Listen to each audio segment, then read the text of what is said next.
जिसने यहां सूर्य भगवान को प्रातः काल उठ करके जलांजलि दी है, पुत्र हैं भगवान यम, सूर्य पुत्र, जो अपने पुरखों का पिंडदान किया है, जो समय समय पर अपने पूज्यों को, गुरुजनों को, संतों को अपने घर में बुलाकर भोजन पवाया है,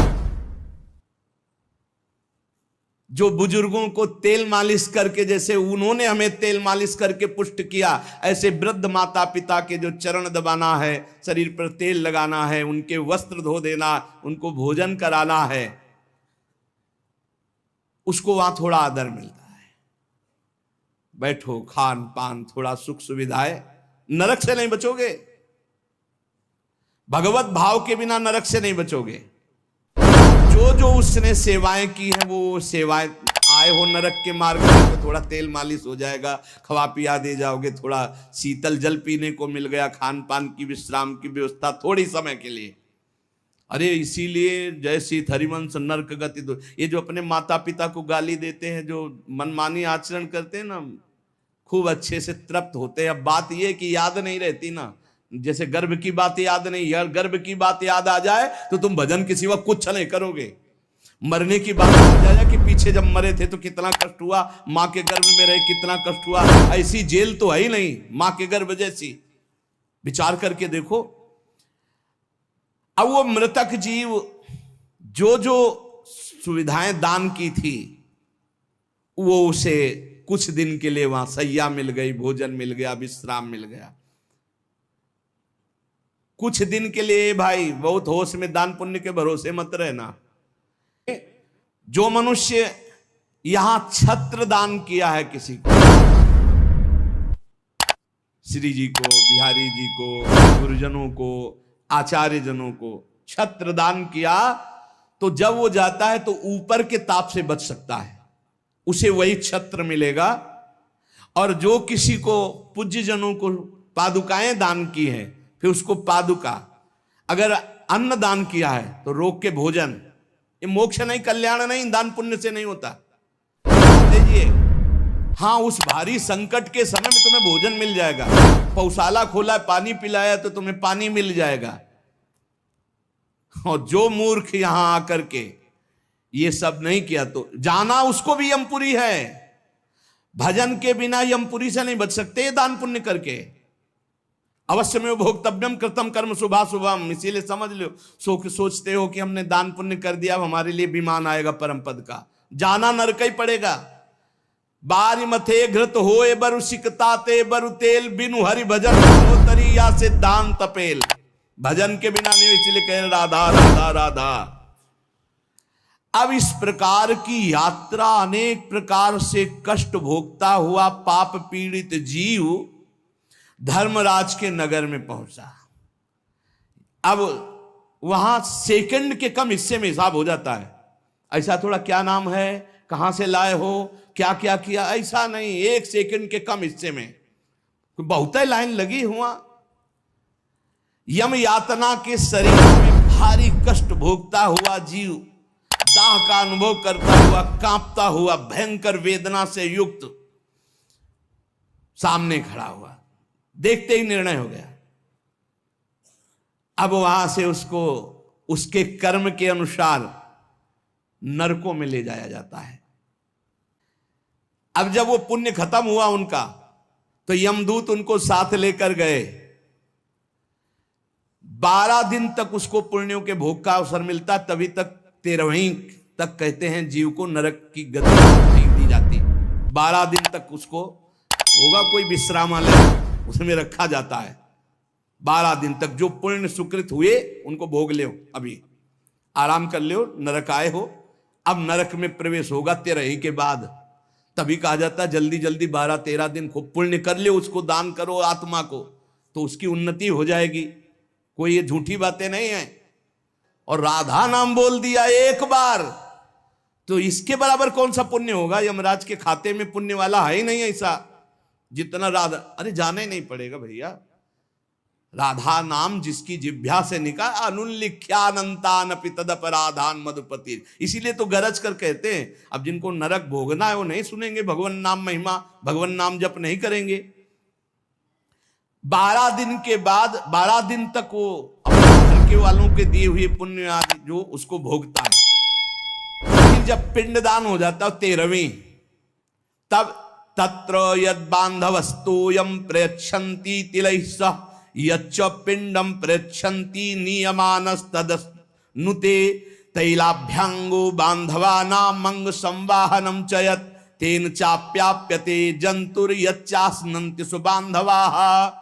जब शरीर छूटता है उस समय से बहुत होश में रहो, सब कुछ मिलेगा उसको। जीवात्मा जो छाती के पास बैठ के ले नाक बहा रहे हैं, आंस बहा रहे हैं, यही पीने को मिलेगा उसको। बहुत राधा राधा कम जिंदगी में वो नहीं जपा तो तुम तो कीर्तन कर ले, वो मिलेगा फल उसको। 12-13 दिन का ऐसा हिसाब रखा जाता है कि बांधोजन परिवार के लेकिन भजन नहीं करेंगे, रोना धोना।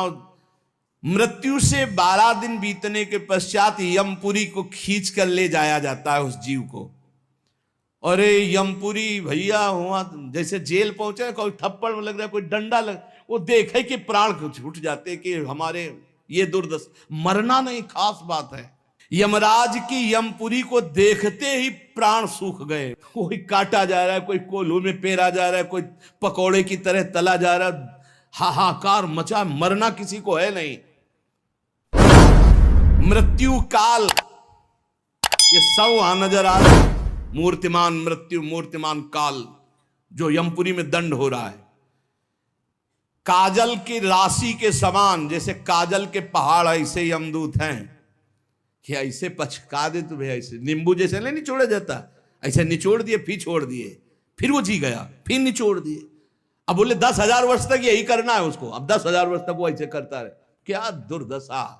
तभी हरिवंश महाप्रभु कहते हैं, रस सिद्धांत का वर्णन जब करते हैं तो कहते हैं, जैसी हरिवंश नरक गति दुर्भरी, बहुत कठिन है नरक की गति। तभी कहते हैं नरक जाओगे होश में रहो, तो मतलब सबसे बड़ा दंड नरक का। लोग कहते हैं कि कहां नरक स्वर्ग है, किसने देखा है? तुम देख लोगे। ऐसे आचरण रख रहे हो जो संतों की अवहेलना कर रहे हो, शास्त्र की अवहेलना करे, भगवान को अवहेलना कर रहे हो, अपने आप देख लोगे पर बताने नहीं आओगे। बस खास बात ये है। और भौहें कैसी?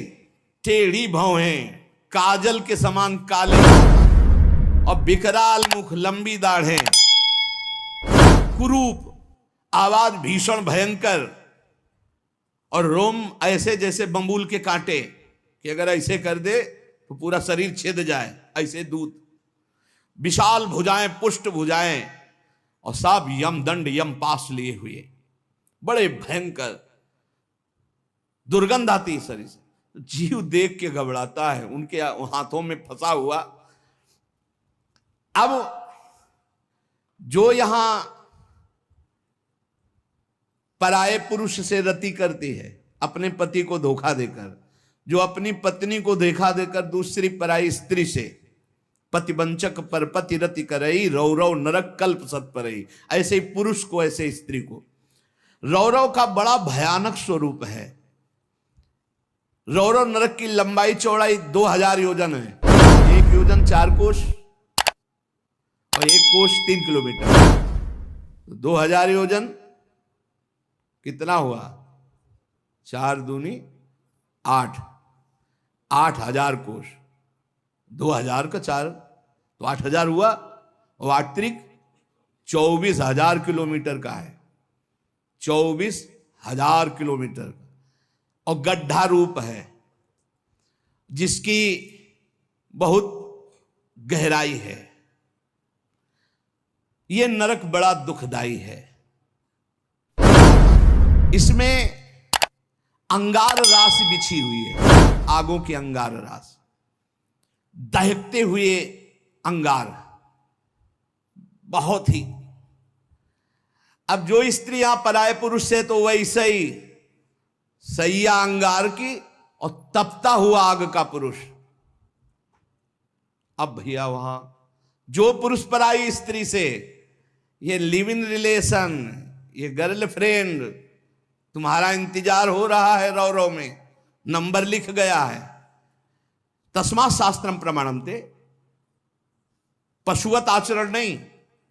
इसीलिए भारत भूमि में अपना शास्त्रों में महानता का वर्णन किया गया, क्योंकि धर्म का पूर्ण यहां पालन करने वाले जन होते हैं, जो नहीं करते उनके लिए व्यवस्था है।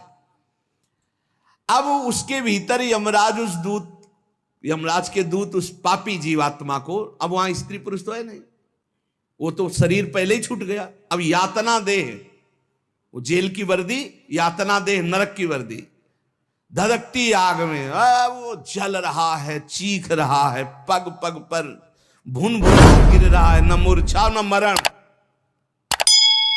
रात दिन चीखता रहता है, जलता रहता है। दौड़ना है 28,000 किलोमीटर, बस उसी में दौड़, आनंद लीजिए। कितने दिन? बोले सहस्त्रों वर्ष, 1-2 वर्ष नहीं, सहस्त्रों वर्ष। ऐसे पापियों की शुद्धि नरक में की जाती है। फिर जब वहां से निकलते हैं तो कीड़े मकोड़े, पतंगे, हिंसक जीव, मच्छर, वृक्ष, ऐसी योनियों को प्राप्त होते हैं पापी जीव। या मनुष्य योनि में आए, पाप बहुत नष्ट हो गए वहां, तो यहां कुबड़ कांटा, बड़े घृणित शरीर वाले, जो अवशिष्ट पाप बचते हैं थोड़े। आप कहोगे नरक भोगने के बाद भी अवशिष्ट बचे कि हाँ, जैसे यहां किसी को सजा दी जाती, 20 साल की सजा और 1 लाख रुपया जुर्माना। अरे जब जेल ही दे दी तो जुर्माना का? बोले नहीं, जुर्माना है, तो जो जुर्माना हुआ उसका ये दंड है मृत्यु लोक में, समझ लो। जैसे लोग प्रश्न कर देते, हमें समझ में नहीं आता, जब नरक भोग लिया तो फिर यहां क्यों भोगना पड़ता है? तो तुम्हारी समझ में नहीं आता, जब 20 साल की सजा दे दी, 1 लाख जुर्माना रख दिया, वो जुर्माना ये मनुष्य से भजन कर ले हो, नहीं तुम्हारी दलीलें काम नहीं आएंगी।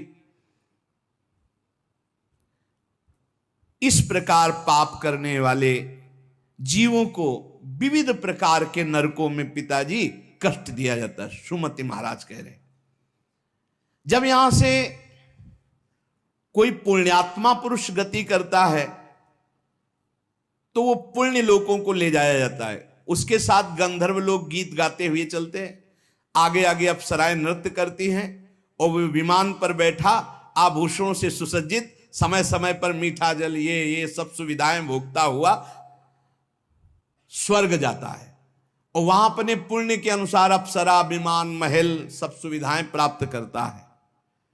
पर वहां भी जलता रहता है, क्योंकि उसके दिमाग में एक माला पहनाई जाती है उसके शरीर में, उसको बता दिया जाता है जिस दिन ये माला कुम्हला गई, यहां खोपड़ी के बल से नीचे फेंक दिए जाओगे, मृत्यु लोके विसंति। अब वो रोज माला देखकर जलता रहता है कि ये माला कभी, और जहां कुम्हलाना शुरू हुई तो भयंकर पीड़ा, ये सब छूट जाएगा, अप्सरा, महल, बड़ी सुख सुविधा में आसक्ति, और वो सब छूट जाएगी। अच्छा, ये दुख, दूसरा एक दुख बगल में दूसरी अप्सरा वाला निकला विमान, जो उससे कई गुना सुंदर, कई, अब वो जल रहा है, उसको शांति नहीं। तब लगी कुशल न जीव कहूं, सपने हूं मन विश्राम, जब लगी भजत न राम कहूं, शोक धाम तज काम। पिताजी, जो मनुष्य यहां वीर्य को नष्ट करता है, बर्बाद करता है, उसमें जीवात्मा होती है। ये बहुत ध्यान देने, इनको इनाम में महारौरव नरक मिलता है, परिणाम में महारौरव नरक। ये जो अष्टमैथुनों का प्रयोग करके बिना शास्त्र मर्यादा के वीर्य को बर्बाद करते, जैसे शास्त्र मर्यादा है संतानोत्पत्ति के लिए, गृहस्थ मासिक धर्म के बाद, पवित्रता होने के बाद, भगवत चिंतन करते हुए भगवान की सृष्टि पूर्वक जो आराधना का भाव रख करके संतान उत्पन्न, बस उतने के लिए शास्त्र आज्ञा करता है। नहीं, मानव जीवन बहुत ही सावधानी के लिए, वीर में ये सब हम आप जैसे प्रकट हुए ऐसे जीवात्मा विराजमान है, उसको यथास्थान ना समर्पित करके और नष्ट कर देना, या फिर संतान नष्ट कर देना, या बहुत तरह से जो ये है महारौरव नरक की प्राप्ति होती है। नारकी घोर दुखदायी नरकों में ये जब जीव गिराए जाते हैं तो इनको पहले पता होता कि मेरे इस पाप का दंड मिल रहा है, मैंने जो पाप किया है, बहुत ध्यान देने की बात है। अभी तक जो चर्चा हुई उसमें खास बात यह है, आचरण पवित्र ना होने से नरकों की प्राप्ति समझ लो। पहला, पराई स्त्री की तरफ या स्त्री पराय पुरुष की तरफ जो व्यभिचार प्रवृत्ति करती है उसे रो रो नरक मिलता है। यहां जो व्यर्थ में वीर्य नष्ट करते हैं अन्य प्रकार से, इसे खिलवाड़ न समझा जाए, ये मनोरंजन नहीं है। मानव देह बहुत बड़ी संपत्ति है जो भगवान की प्राप्ति के लिए मिली है। जैसे आप अभी पता चले कि आप शरीर को नष्ट करना चाहते हो तो हमारी भारत सरकार आपको बंदी बना लेगी। सरकारी संपत्ति, आप जी सकते हो, केवल सेवा कर सकते हो, कर्म कर सकते हो, लेकिन इसे नष्ट करने का अधिकार नहीं। तो भागवतिक भी दंड है इसमें। तो आपको जो संपत्ति मिली हुई है, आंख, नेत्र, कान, सब इंद्रियां, इनका सही मार्ग में प्रयोग करो। गलत प्रयोग करोगे तो दंड मिलेगा। तुम इसके स्वामी नहीं हो, तुम सेवक हो। ये भगवान की दी हुई वस्तु है, उसे दुखदाई नरकों में गिराया जाता है। दिमाग में बैठा लो ये बात। व्यर्थ में ब्रह्मचर्य को नष्ट करना, व्यर्थ में ये पाप जनित कार्य करना, महारौरो नरक में जाने का पूरा तैयारी कर रहे हो। ये अज्ञान की बात नहीं, भगवान की कृपा से सत्संग सुनने को मिल रहा है, शास्त्र सम्मत। तो डरो, डर करके अपना सुधार करो। ऐसा नहीं कि आप कोई नहीं देख रहा, आपके मन में जो आया आप वो कर रहे हैं, नहीं, आपको इसका दंड मिलेगा, एक एक सेकंड का दंड मिलेगा। यमदूतों द्वारा घसीट घसीट कर ले जाए गए उस महान रौरव नरक में एक घंटी यंत्र की तरह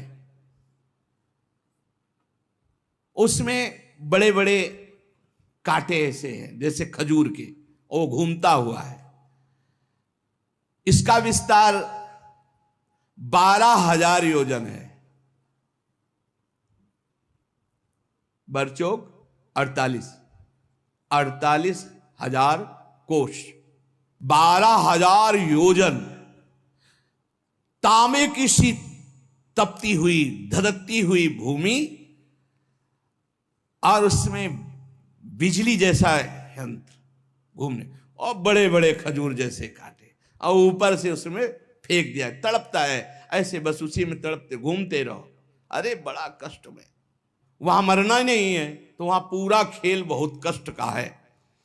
नीचे से धधकती आग, ऊपर से राउंड करने वाला बिजली का जैसे झूला, और उसमें बड़े बड़े कांटे। अब फेंक दिया गया, और तड़प कर दूसरी तरफ गिरता है तो कांटे कांटे कांटे, नीचे गिरता है तो आग, फिर उठाकर उसके वो उसमें मनमानी आचरण नहीं। यमदूत उसके हाथ पैर बांध देते हैं, फिर उसमें डालते हैं।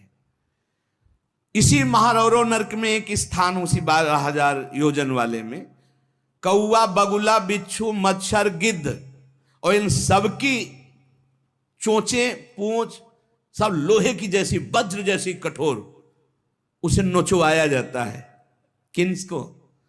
ये जो नहीं भूंज के मुर्गा, मुर्गी, बकरी, बकरा नहीं, बड़े स्वाद से बोले चिमटी से खाते हैं ऐसे, वैसे चिमटी जैसी नोच, जिंदा नोच नोच के, होश में वहां कोई बचाने वाला नहीं। इसलिए कह रहे मान जाओ, बंद कर दो, अब लो नसानी, अब ना न सही हो। इतने बड़े तुम भारत लेवल के, विश्व लेवल के महावीर नहीं बनोगे मुर्गा, बकरी और अंडा खा करके कि हाँ तुम्हारी जय हो जाएगी, पराजय हो जाएगी।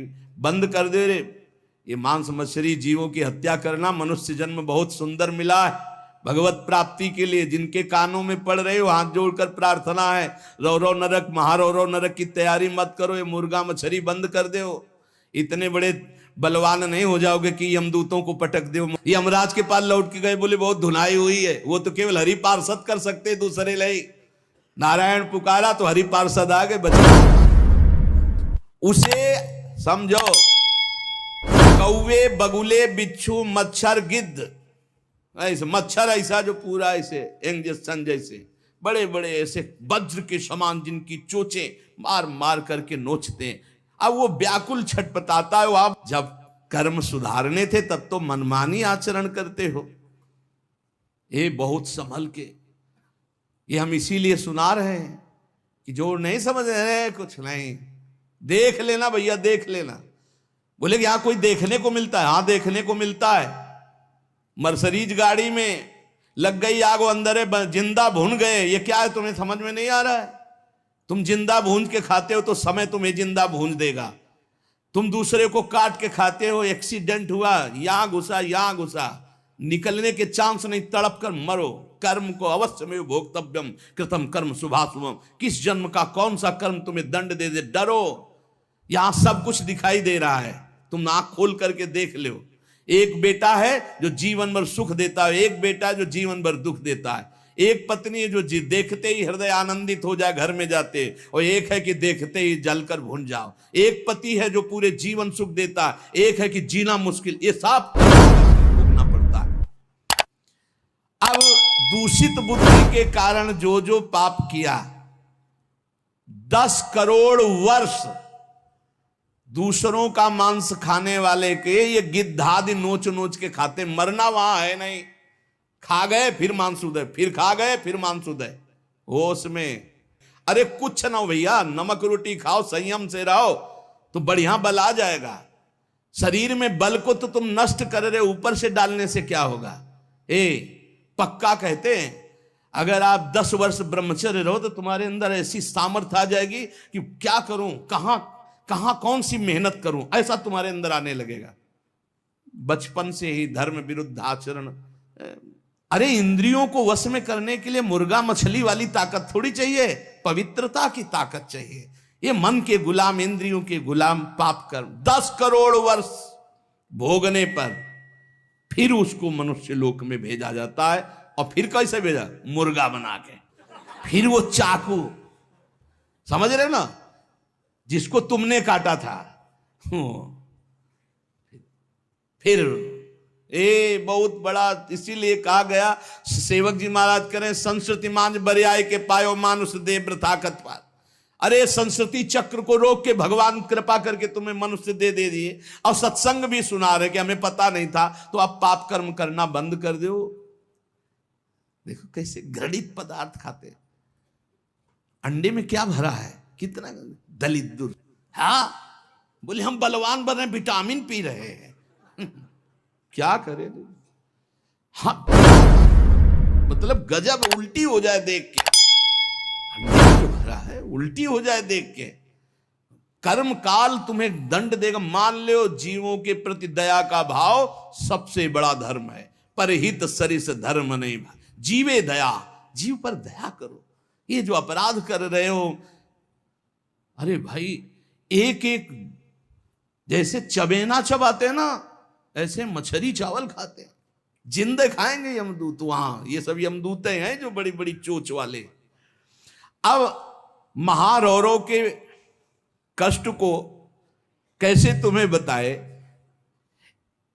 उसी के बगल में है शिवातम नामक एक नरक, जहां भीषण सर्दी ही सर्दी, इधर जलता हुआ और घूमता चक्र ऐसे, फिर बगल में ही एक गिद्ध हो, ये सब, और उसके बगल में शिवातम नामक नरक, रौरव नरक के बराबर में ही है। घोर अंधकार, भीषण सर्दी और दम घुटने वाली गैस। अरे ऐसे ऐसे नरकों का वर्णन पूरा तो आज हो ही नहीं सकता है, केवल बानगी भर दे रहे हैं तुम्हें। घोर अंधकार, भीषण सर्दी और जहरीली गैस, शिवातम नामक नरक। अब छोड़ दिया गया। अब वो कांपते हैं, सांस लेने में वो जहरीली गैस, उनकी दम, मरना वहां है नहीं, और सब अंधेरा है, सब एक दूसरे को। और ये वहां इतनी सर्दी की दांत कटकटाते हैं, भूख प्यास अन्य उपद्रव, इसके साथ ऐसी वायु चलती है कि बड़े बड़े ओला, फूट जाए शरीर, भयंकर हड्डियां चर चर टूटती हैं, ऐसे ईंट की तरह ओला गिरते हैं, मज्जा रक्त बह रहा है, अंधेरा, भीषण गैस, वो प्राण लेने वाली, क्षुधातुर मनुष्य एक दूसरे को खा रहे हैं वहां नरक में। शिवातम नामक नरक, महान कष्ट भोगते हैं ये निकृष्ट पुरुष, जो दूसरे के बच्चे का अपहरण करके ले आते, जैसे नहीं, दूसरे आदमी का चोरी करना, हिंसा करना, मार कर, ये सब इस नरक को प्राप्त होते हैं। डरो, यही डर ही डर हरिवंश हित, जिनो भ्रमय गुण सलिल पर, जी नामन मंगल लोक सुह। ये छोटे छोटे पशु पक्षियों को तुम मार कर खाते हो, दूसरों के धन का अपहरण करते हो, अस्त्र शस्त्र लेकर किसी दुकान में घुस गए, उसको मार दिया, काट दिया, उसकी संपत्ति छीन लाए, ले लो, तुम्हारा ये स्वागत होगा। शिवातम नामक नरक में डाले जाओगे, जहां केवल अंधकार, भीषण सर्दी, ओला की वर्षा और दम घुटने वाली गैस, और हजारों हजारों वर्ष वहां तुम्हें भोगना होगा। जीवों को यदि आनंद लेना है तो यहां भगवान का भजन कर लो, धर्म से चल ले। ये मत समझो कि यहां तुम आयो स्वतंत्र हो, जो चाहो कर लो। नहीं नहीं, बंधन है बंधन। आप किसी की नजर में हो, हर समय आपके ऊपर सीसी कैमरा लगा हुआ है, आप एक एक चेष्टा जो कर रहे हो उसका आपको दंड या सुकृत पुरस्कार मिलेगा। और अगर भजन कर ले गए तो भगवान की प्राप्ति होगी। जो भगवान का नाम जपते हैं, भगवान के आश्रित हैं, तो भगवान ने कहा अभी जो भी हो गया चिंता मत करो, पीछे जो हो गया सब राधा राधा। भगवान के वचन कभी मिथ्या नहीं होते। श्री भगवान ने कहा है, सर्वधर्मान परित्यज्य मामेकम शरणम व्रज, अहम त्वाम सर्व पापेभ्यो मोक्षयिष्यामि मा शुचा। मैं सब पापों से मुक्त कर दूंगा। भगवान की शरण में होके खूब नाम जप करो। लेकिन ये जो गंदी बातें हैं, मत देखो, मत बोलो, मत सोचो, मत करो, नहीं, ये बाधा पहुंचा देंगी। एक ब्रह्मज्ञानी महात्मा सुमति पूर्व में शिष्य बना करके प्रमाद स्थिति को प्राप्त होने के कारण एक जन्म और लेना पड़ा। इसलिए छोटी छोटी गलती में चूक हो जाती, फिर भयानक पापाचरण रूपी गलती करके कौन भगवत प्राप्ति कर पाएगा। इसलिए सावधान, नाम जप करो, कोई पाप कर्म ना होने पावे। शास्त्र का स्वाध्याय करो, जिससे तुम्हें पता चलेगा कौन सा पाप कर्म है और कौन सा शुभ कर्म है, और कौन सा ऐसा कर्म है जो शुभ अशुभ दोनों को विध्वंस करके भगवत प्राप्ति कराता है। खूब नाम जप करो, भगवान की शरण में रहो, वो सारे पाप नष्ट कर देंगे, तुम्हें भोगना नहीं पड़ेगा। पर आगे सावधान रहो, पाप उसी के नष्ट होते हैं जो अब लो नसानी अब ना नसई हो। आज तक किया आगे नहीं करूंगा, वही पवित्र होता है। तो ये संकल्प लो, ये नियम लो, ये भगवान से प्रार्थना करो कि हमारे द्वारा किसी का अहित न हो, किसी का अमंगल न हो। हर जीव जीना चाहता है, हर जीव सुखी होना चाहता है। उन्हीं जीवों को दुख देकर कैसे सुखी हो सकते हो? इसलिए सावधान, अपनी जीव को